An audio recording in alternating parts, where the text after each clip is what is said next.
Entonces, ¿por qué saca el New York Times ese reportaje? Que no es creíble. ¿Por qué ahora resulta que ahora el gran tema es cuando la disminución de personas que llegan a la frontera norte hoy fueron menos que lo que fueron la semana pasada?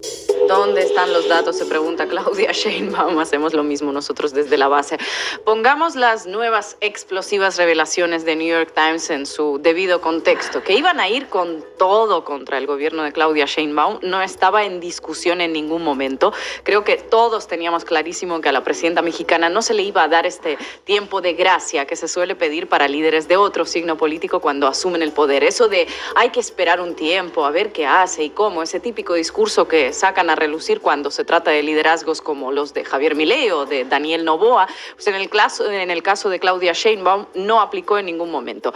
De hecho, el terreno para embarrar su desempeño en el cargo lo empezaron, si os acordáis, a preparar bastante antes de las elecciones. Acordémonos de la suerte de natación sincronizada de medios como New York Times, Deutsche Welle desde Alemania o ProPublica en plena campaña electoral con reportajes sobre una supuesta financiación narco de la campaña de AMLO, algunos firmados nada menos que por premios Pulitzer de periodismo. Aquellos materiales tenían la calidad típica para este tipo de operaciones mediáticas, fuentes que dicen algo bajo la condición del más estricto anonimato, fuentes de inteligencia, suposiciones, presuntos y condicionales sin una sola prueba sólida, todo para crear un determinado estado de opinión y todo para que nos pasemos semanas y, si me apuran, meses analizando las no informaciones. Y a pesar de que no se logró cambiar el estado de opinión en México, estaba claro que la cosa no iba a acabar ahí. Así que de los creadores de El narco financió la campaña de López Obrador, llega ahora a la cartelera una obra nueva, El narco prueba el fentanilo en personas y animales en laboratorios que tiene montados en México. La pregunta es, ¿por qué se hace esto y para quién? Bueno, la primera explicación que llega a la ecuación es la necesidad de crear un marco argumentativo para que Estados Unidos reconozca a los cárteles de la droga como organizaciones terroristas. ¿Qué significaría esto? Bueno, pues que Estados Unidos tendría derecho a luchar contra esas organizaciones fuera de sus fronteras o, en Román Paladino, podría invadir México. No hay duda alguna de que los republicanos van a aprovechar todos esos señalamientos del New York Times para precisamente justificar sus anhelos coloniales que vienen declarando desde hace tiempo. Ahí lo tenéis al Lindsey Graham, ¿no?, diciendo eso básicamente. Ahora, ¿es este el objetivo primordial de New York Times? Creo que no. El objetivo más grande y algo más pacífico, si se quiere, parece ser el de impedir que el proceso transformador mexicano sea ejemplo de nada, embarrarlo. Lo intentaron con AMLO y lo siguen intentando con Claudia Sheinbaum, que esté bajo una constante sospecha, que no se convierta en un faro para el sur global, que se vea como un fracaso, ¿no? Así que el bombardeo mediático va a ser constante al estilo del meme cuéntamelo todo y exagera. Nunca va a ser suficiente lo que se hace. A las iniciativas buenas les encontrarán todo tipo de pegas, mientras que los desaciertos serán magnificados y desmenuzados y exagerados. Y si no es suficiente, habrá toda una división de premios Pulitzer al servicio de las exclusivas basadas en testimonios anónimos. Vamos, que es una suerte de guerra híbrida mediática contra un proyecto que está transformando profundamente al país hispanohablante más grande del mundo y vecino más cercano de Estados Unidos por el sur. ¿Los van a dejar en paz? Pues por supuesto que no. Nos vamos a enterar de cada nombre, de cada capo, de cada cártel y no sabremos nada más de México. Y eso que el segundo piso de la transformación, el proyecto de Sheinbaum para el país, contempla toda una serie de reformas que merecen ser contadas.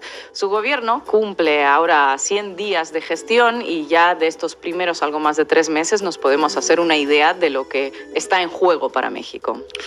Antes de que pases a analizar los cambios que ya se han hecho en estos 100 días, viene bien saber este dato, tenerlo en la cabeza de hace tan solo unas horas. El diario El Financiero, nada sospechoso de ser afín a la Cuarta Transformación, acaba de publicar los resultados de su más reciente encuesta que muestra un nivel de aprobación de la gestión de Sheinbaum de un, atención, 78%. Se trata del nivel de apoyo más alto a la mandataria que se ha registrado hasta el momento. En un país de casi 130 millones de habitantes, casi un 80% de nivel de aprobación popular, es poca broma. Todo un aviso para que el New York Times se ponga las pilas. ¿Qué se hizo desde el 1 de octubre para garantizar ese nivel de apoyo? Cuéntanos. Bueno, primero, y creo que eso ya podemos decirlo en la cara de todos esos analistas tertulianos, opositores y medios que en un ejercicio de misoginia extrema la llegaron a tachar a Claudia Sheinbaum de presirvienta en lugar de presidenta, refiriéndose a su supuesta subordinación al presidente AMLO. Bueno, lo que podemos decir es que Sheinbaum tiene un perfil propio más que definido, diferente al de AMLO, pero dentro de un mismo proyecto político. Vamos, exactamente lo que se prometió en campaña y lo que siempre mantuvo el propio López Obrador. ¿Qué vimos en estos meses? La adopción de la constitución más feminista del mundo, se lo contamos aquí en La Base, que reconoce por ley la igualdad sustantiva entre hombres y mujeres, y ojo, se adoptó por un gabinete que tiene una mayoría de mujeres. Vimos también la aprobación de la reforma del Poder Judicial tras las protestas de los sectores de la derecha y los augurios catastrofistas e intentos de injerencia desde Estados Unidos.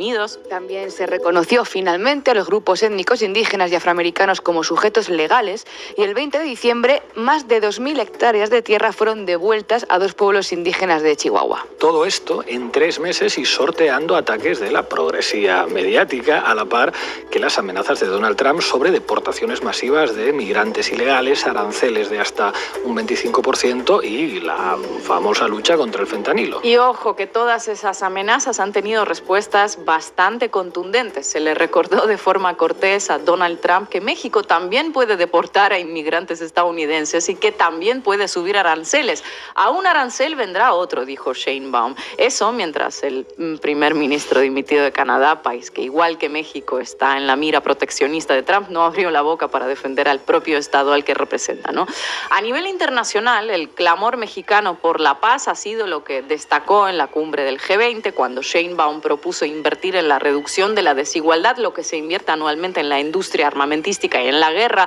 Todo ello mientras Donald Trump habla abiertamente de anexionarse Groenlandia, el Canal de Panamá o de la amenaza de los cárteles de droga mexicanos. Bueno, pues todo esto es una declaración de intenciones, ¿no? Y también un reto, porque el ejercicio de soberanía mexicana a partir del 20 de enero va a ser una tarea durísima, con Tom Hornan como el guardián supremo de las fronteras, o el zar fronterizo, como lo denominó su futuro jefe Donald Trump, con planes de deportar a millones de indocumentados y separar familias enteras, con corporaciones multinacionales que ven en México un terreno fértil para la exploración más despiadada y una derecha local dispuesta a aplaudirle a Trump, y a las corporaciones con tal de no cederle ni un centímetro a la cuarta transformación.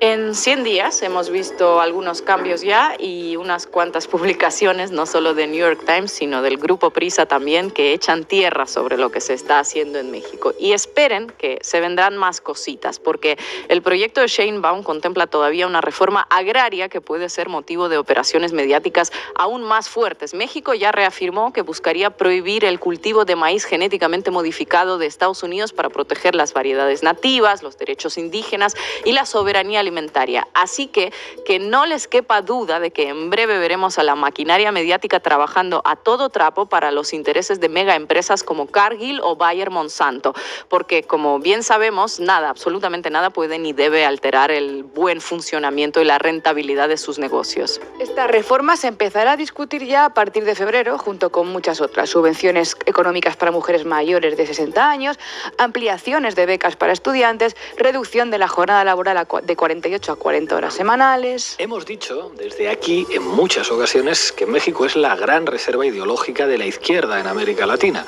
Una esperanza de que las cosas se pueden hacer de una manera distinta, de que un país puede desprenderse del neoliberalismo salvaje y que puede salir adelante.